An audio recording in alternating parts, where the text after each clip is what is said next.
The ultimatum. The starfield outside Jupiter Station rippled like disturbed water, and then reality tore open. A ship emerged from the dimensional rift, its crystalline hull catching and refracting light in ways that hurt to look at directly. The vessel was massive, easily 3 kilometers long, shaped like a teardrop frozen in the moment of falling. Its surface shifted between transparent and opaque, revealing glimpses of impossible internal geometries that defied human understanding. Captain Marcus Vale stood rigid on the command deck of the UES Resolute, humanity's newest warship. His weathered face showed no emotion as he watched the alien vessel settle into real space, but his knuckles were white where they gripped the railing. The Resolute looked crude next to the Visitor, all harsh angles and exposed weapon systems, built for war rather than wonder. Marcus had commanded her for 3 years, and in that time, he'd never seen anything that made his ship look so primitive. The bridge crew worked in tense silence. They'd trained for first contact scenarios, but training never prepared you for the real thing. The alien ship hung there, beautiful and terrible, like a sword made of starlight pointed at humanity's heart. Commander Lisa Park broke the silence first. "Captain, they're transmitting on multiple frequencies. It's a mathematical sequence followed by what appears to be a translation matrix." Marcus nodded slowly. "Let's see what they want to say." The main screen flickered to life, and humanity got its first look at the beings who would decide their fate. The creature that appeared was tall, perhaps 3 meters, with skin that seemed to be made of flowing mercury. It had 4 arms that moved with hypnotic grace, and where its face should be, there was a cluster of crystalline structures that pulsed with inner light. When it spoke, the voice came from everywhere and nowhere at once. "I am Ambassador Krelix of the Morvani Collective, speaking with the full authority of the Galactic Council of Civilized Worlds. We bring greetings to the species that designates itself as human." Marcus stepped forward, his boots clicking on the metal deck. "This is Captain Marcus Vale of the United Earth Ship Resolute. On behalf of humanity, I welcome you to our solar system." The alien's crystalline features shifted in what might have been acknowledgement. "Your welcome is noted, though perhaps premature. I come not as a guest, but as a herald of necessary change. The Galactic Council has observed your species for the past rotation of your galaxy. We have witnessed your development, your conflicts, and your recent expansion into space." Something cold settled in Marcus's stomach. This was beginning to sound less like a greeting and more like a judgment. Krelix continued, its forearms spreading in what seemed to be a gesture of regret.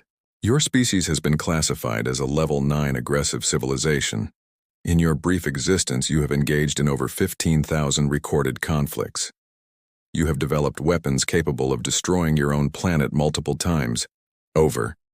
You have shown a disturbing creativity in finding new ways to kill." Marcus kept his face neutral, but around him the bridge crew was growing restless. Lieutenant James Chen at the weapons station had his hand hovering near his console. Engineer Rita Kovacs was running rapid calculations on her screen. They all sensed where this was going. "The Council has reached a unanimous decision," Krelix announced. "For the safety of all peaceful species in this galaxy, humanity must be disarmed and relocated. Your weapons will be destroyed. Your military vessels will be dismantled. Your population will be distributed across 17 different worlds where you can be properly monitored and educated in the ways of true civilization." The bridge erupted in angry murmurs, but Marcus raised his hand for silence. When he spoke, his voice was dangerously calm. "And if we refuse this generous offer?" The alien's form shimmered, and when it solidified again, Marcus could have sworn it looked surprised. "Refusal is not a concept the Council recognizes in this matter. We have brought 500 vessels from 43 different species. Each ship represents technology beyond your current understanding. Your nuclear weapons, your kinetic projectiles, your primitive energy systems, they are toys compared to what we possess." Marcus smiled then, a cold expression that didn't reach his eyes. "You've been watching us for a whole galactic rotation," you said. "That's about 200 million years. But you've only been watching our conflicts for the last 10,000 years of human civilization." "That is correct," Krelix confirmed, seeming puzzled by the distinction. Then you missed something important, Marcus said. You missed the 2 million years before civilization when our ancestors learned to survive on a world that tried to kill them every single day. You missed the evolution that gave us pattern recognition to track prey, endurance to outlast any animal on Earth, and most importantly, the ability to work together against impossible odds. He turned to his communications officer. Lieutenant Park, open a channel to Fleet Command. Authorization code, Prometheus Rising. Park's fingers flew across her console. Channel open, sir. Marcus never took his eyes off the alien ambassador. Admiral, our visitors have announced their intention to destroy our military and scatter our population. I recommend we show them why that's a bad idea. The response came immediately, broadcast so the aliens could hear it too. Understood, Captain. Vale, Operation Hardfall is authorized. All hidden assets are going active. Krelix's crystalline features rearranged in what might have been confusion. Hidden assets? Our scans show only 47 military vessels in your entire system. Marcus's smile widened. You scanned for ships, you didn't scan for weapons platforms disguised as asteroids. You didn't scan the dark side of the moon where we've been building for 50 years. You didn't scan the Oort cloud where we've been placing automated defense stations. And you definitely didn't scan for the 300 civilian vessels we converted to warships and hid in plain sight as cargo haulers. The alien seemed to shimmer with agitation. Impossible. Our sensors would have detected such preparations. Your sensors detect what you expect to find, Marcus replied. You expected primitives with obvious weapons. We gave you exactly that picture while hiding our real strength. It's called deception, and humans have been mastering it since before we could speak. Around Jupiter, space began to light up with new contacts. What had appeared to be mining stations revealed weapon batteries. Cargo ships shed their false hulls to show military-grade armor and weapons. The moon's hidden installations powered up, their energy signatures suddenly blazing across every sensor screen. You have 48 hours to leave our system, Marcus announced. After that, we'll assume you're hostile and respond accordingly. Krelix's form flickered rapidly between states. You dare threaten the Galactic Council? You are one species against the combined might of 1,000 worlds. We're not threatening anyone, Marcus said calmly. We're simply informing you that we decline your offer of protection. We'll take our chances as a free species, making our own mistakes and choosing our own path. The Council fleet will arrive in precisely 48 hours, Krelix said, its voice now carrying harmonics of anger. You will see then the futility of resistance. We offered you peace and safety. You choose war and extinction. The transmission cut off, and the crystalline ship began to move away, accelerating at impossible speeds before tearing open another dimensional rift and vanishing. Marcus turned to face his crew. Every face showed the same mix of fear and determination. They knew what was coming. The most advanced military force in the galaxy would arrive in 2 days to end human independence forever. All stations battle readiness, Marcus commanded. Park, get me a connection to every ship captain in the fleet. Chen, I want all weapon systems checked and double-checked. Kovac, can you boost our engine output? Kovac grinned, her fear replaced by excitement. Captain, I've been saving some modifications for a special occasion. I can give you 20% more speed and 50% more power to weapons. Do it, Marcus ordered, then activated the fleet-wide communication. This is Captain Vale to all vessels. In 48 hours, we face the greatest threat humanity has ever encountered. They think we're primitives. They think we're violent animals that need to be caged. They're about to learn that humans didn't conquer Earth by being weak. He paused, looking at the spot where the alien ship had vanished. They have technology. We have something better. We have 2 million years of evolution that taught us to fight smarter, not harder. We have the cunning of persistence hunters who would track prey for days. We have the cooperation of a species that learned to work together to bring down mammoths with stone spears. The bridge crew was standing straighter now, their fear transforming into resolve. Most importantly, Marcus continued, we have the element of surprise. They expect us to fight like they do with their formations and their protocols, but humans wrote the book on asymmetric warfare. David didn't beat Goliath by being stronger. He won by being smarter. He looked at each of his officers in turn. 48 hours to prepare for the fight of our species' existence. Let's make them count. The Reckoning. The Galactic Council's armada emerged from hyperspace with perfect synchronization. 500 ships appearing simultaneously around Earth, like jewels scattered across black velvet. Each vessel was a masterpiece of alien engineering, from the Morvani's crystalline dreadnoughts to the Zalathi's organic bioships that pulsed with living energy. The quantum harmonics vessels seemed to exist in multiple dimensions at once, while the ancient preservers brought ships that looked carved from solid dark matter. Admiral Krellix stood in the command nexus of the flagship Infinite Wisdom, watching the tactical display with satisfaction. The human fleet, such as it was, had arranged itself in a defensive sphere around Earth. 347 vessels total, most of them hastily converted civilian ships with weapons welded to their hulls. It was almost pitiful. "Analysis complete, Admiral," reported the Zalathi tactical officer, its tentacles dancing across bio-neural interfaces. "Human fleet capabilities are even more limited than projected.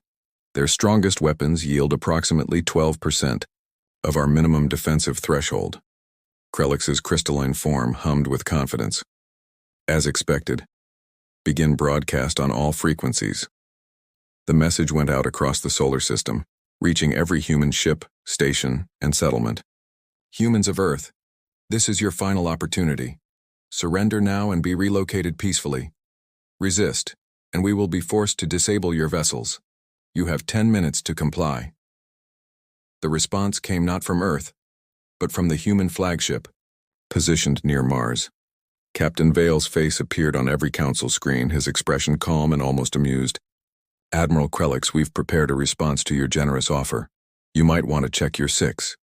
Before Krellix could respond, alarms screamed across the fleet.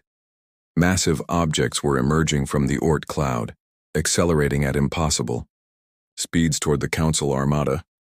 Not ships, but asteroids, hundreds of them, fitted with crude but powerful engines and aimed like bullets at the alien fleet. "Kinetic weapons," the tactical officer reported with disbelief. "They're using accelerated asteroids as weapons." Krellix made a dismissive gesture. "Our shields can handle simple impacts. Destroy them." The Council fleet's energy weapons lanced out, vaporizing the incoming asteroids.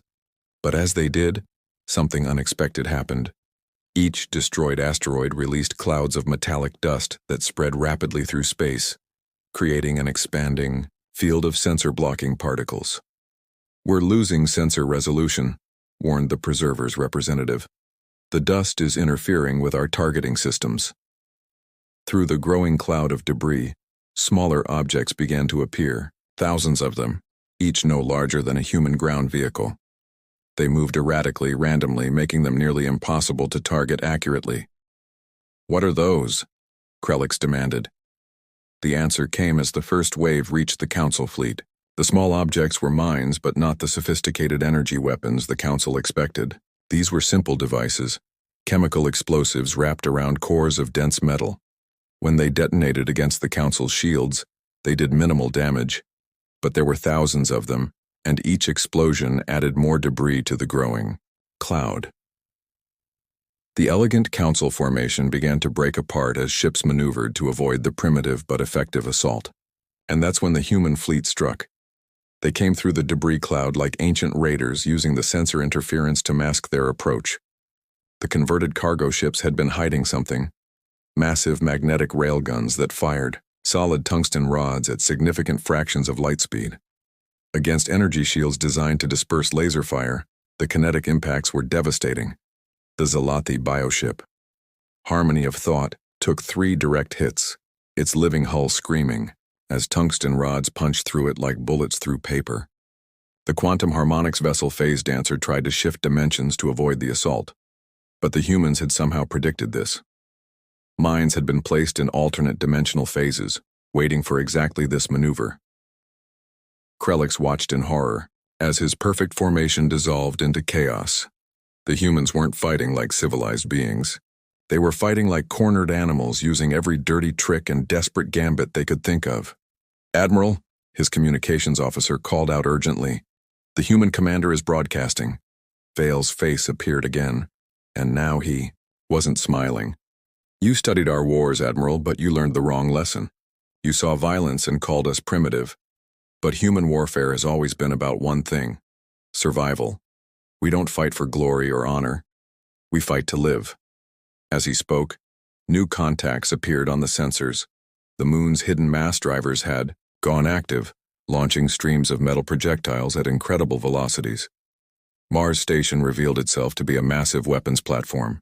Even Earth's commercial satellites had been weaponized, turning into clouds of guided shrapnel. The Council fleet's technological advantage was being neutralized by sheer overwhelming firepower and unconventional tactics. Where the aliens fought with precision and elegance, the humans fought with brutal efficiency and creative chaos. Regroup, Krelix ordered. Form defensive matrix pattern 7. But as the Council ships tried to reform, they discovered another problem. The debris field wasn't random. The humans had been creating specific patterns, channels through the chaos that their ships could navigate, but the larger Council vessels couldn't. The human fleet darted in and out like wolves, striking at isolated ships before vanishing back into the metallic fog. The Morvani dreadnought crystal spear found itself surrounded by a dozen human vessels. They were tiny compared to the massive alien ship, but they coordinated their attacks perfectly. While the dreadnought's weapons focused on the largest threats, smaller human ships launched boarding pods. Inside the crystal spear, Morvani warriors prepared to repel boarders with their superior technology and physical advantages. But the humans who crashed through the hull weren't trying to take the ship. They were carrying nuclear devices. The boarding parties were suicide missions, and the Morvani realized too late that humans were willing to die for their freedom. Thunby. Crystal Spear's death was visible across the solar system, a brief new star that faded to nothing. 30% of our fleet has been damaged or destroyed, the tactical officer reported, his voice tight with disbelief. How is this possible? Krelix knew the answer, though it burned him to admit it. The Council had expected to fight soldiers. Instead, they were fighting survivors. Every human ship fought like it was the last defender of the species. Every weapon, no matter how primitive, was used with desperate creativity. The flagship Infinite Wisdom shuddered as something impacted its hull. Not a weapon, but a human ship. The UES Resolute had rammed them, its captain broadcasting on all frequencies, as his ship ground against the alien vessel's shields. You want to know why humans are dangerous? Vale's voice echoed across the battlefield. Because we evolved on a death world. Because we spent 2 million years being hunted by predators, dying from diseases, starving in ice ages, and we survived. All of it. We survived by being meaner, tougher, and more stubborn than anything that tried to kill us. The Resolute's engines overloaded, creating an explosion that cracked the Infinite Wisdom's shields. Through the gap, a swarm of human fighters poured in, each one carrying weapons that shouldn't have been able to hurt the advanced alien ship. But humans had learned something in their years of warfare. Enough primitive weapons could overwhelm any defense. Krelix watched his perfect armada being torn apart by a species that should have been helpless against them. The Council had made a fundamental error. They had judged humanity by their technology, not by their will to survive. Admiral, his second-in-command, approached carefully. Shall we call for reinforcements? Krelix looked at the tactical display. Half his fleet was gone or crippled. The humans had lost even more ships, but they kept coming. Every destroyed human vessel was replaced by 2 more emerging from hidden positions. Civilian ships, commercial, transports, even private yachts had been armed and thrown into the battle. No, Krelix said quietly. Order the retreat. Sir? We came here to pacify a primitive species, Krelix explained, his form flickering with exhaustion. Instead, we've awakened something far more dangerous. If we continue this fight, if we bring more ships and escalate further, we'll turn every human into a warrior. They'll spread across the galaxy like a plague of vengeance, and they'll never stop fighting until one side is extinct. He turned to the communications array. Captain Vale, if you can hear this, I am ordering a general retreat. The Galactic Council will withdraw from your system and reconsider our approach to humanity. Vale's response came through static and interference. Understood, Admiral. But know this, we didn't want this fight. We just wanted to be left alone to find our own way. Remember that when you report to your council. As the battered council fleet began to retreat, Krellix took one last look at the human ships. They were damaged, crude, and running on failing systems. But they stood guard over their world like ancient warriors, ready to fight to the last if necessary. The Galactic Council had come to contain humanity. Instead, they had learned why humans had survived on a world that killed 99% of all species that ever lived there.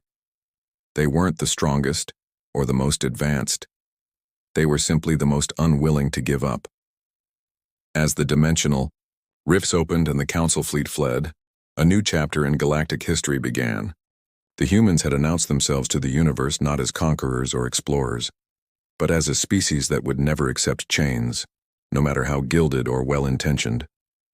Earth stood free, defended by the descendants of persistence hunters, who had learned that the key to survival wasn't being the biggest predator, but being too stubborn to die.